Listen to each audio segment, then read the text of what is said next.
Remember, my son. Do you want to learn how to make AI videos like She this? will chase you forever. Thank you, Baba. Babes for this kingdom go hear am. He walked out of the hut with excitement and was heading towards Amaka, the girl who was playing hard to get. He applied the balm, not knowing the first lady he would meet was the chief priestess, the terror of the entire village. When he met her on the road, he turned around wondering if he should run, but the priestess, being the aggressive power-driven one, was already questioning his existence. He refused to speak, but after the chief priestess continued to insult and shout at him, he thought to himself the charm shouldn't work on a high priestess like her, so he spoke up. Suddenly he saw the expression on the chief priestess change. The angry, proud look softened into a gentle, shy smile.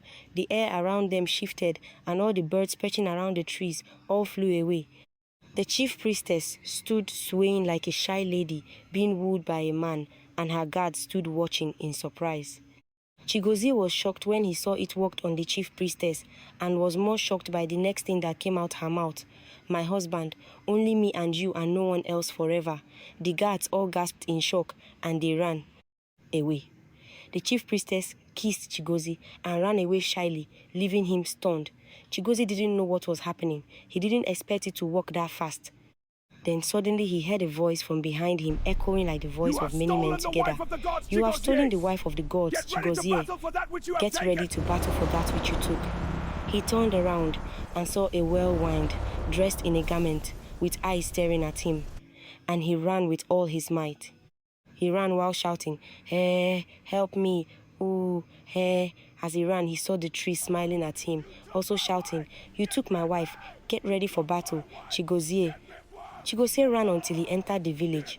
He ran into his hut, locking his door, not sure of what to do. He only used a love charm on the chief priestess, and now he has started seeing things.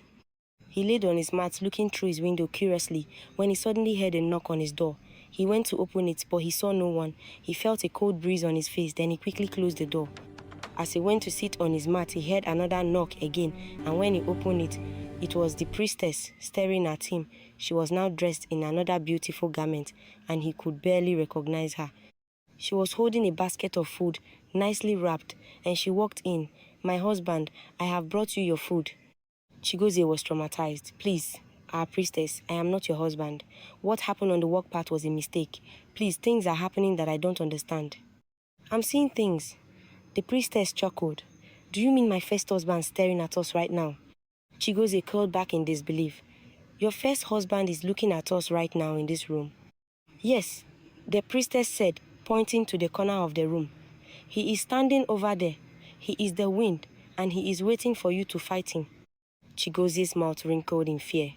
"Your first husband is the wind, and you want me to fight the wind? Hold on. How many husbands do you have?" The priestess chuckled. "Presently I have one, but my 7 previous husbands, you will have to fight before you fully claim me." Chigozie was already panicking.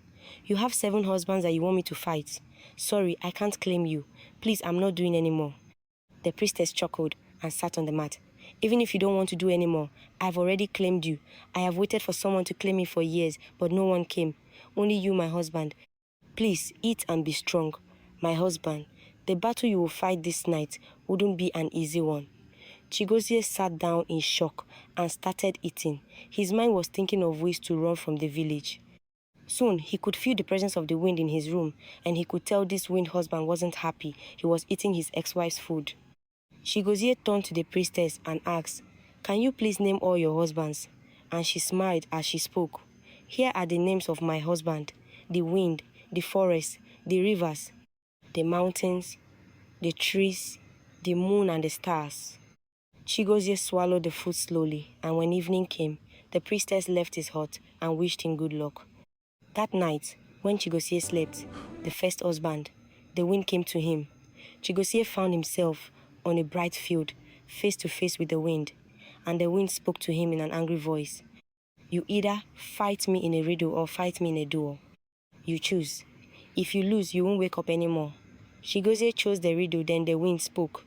"There are 4 cities. I entered the first, I entered the second, I skipped the third, then I entered the first. What am I?"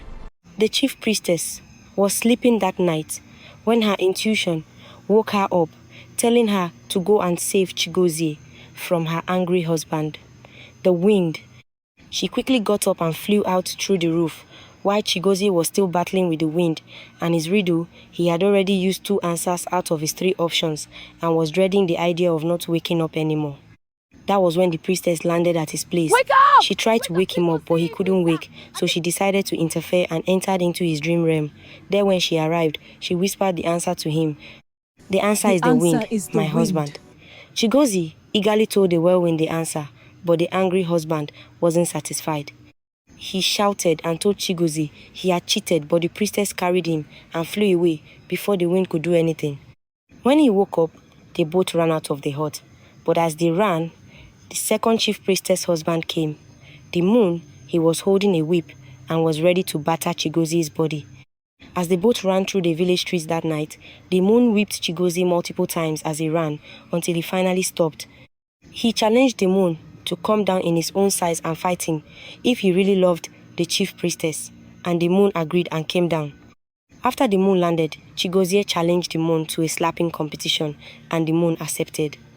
Chigozie decided to go first, and all the stars came down to watch the slapping competition. As Chigozie lifted up his hand, the priestess knew an earthly human-powered slap would do nothing to the moon, but she watched patiently. Chigozie threw his hand with all his strength, but after the slap touched the moon, he barely flinched. The moon smiled and looked at Chigozie. He rolled up his sleeves and lifted up his hand, returning its own slap with full force towards Chigozie. As the palm of the moon touched Chigozie's face, he was taken back in time. He saw the beginning of the world and saw himself walking down a path towards a gate, a very peaceful and calm gate. Suddenly, he saw the chief priestess pulling him while shouting, "It's too early to cross over, Chigozie." Then Chigozie returned to his consciousness. He couldn't see clearly, but he saw the chief priestess holding him. She gave him a bracelet and told him to slap harder this time.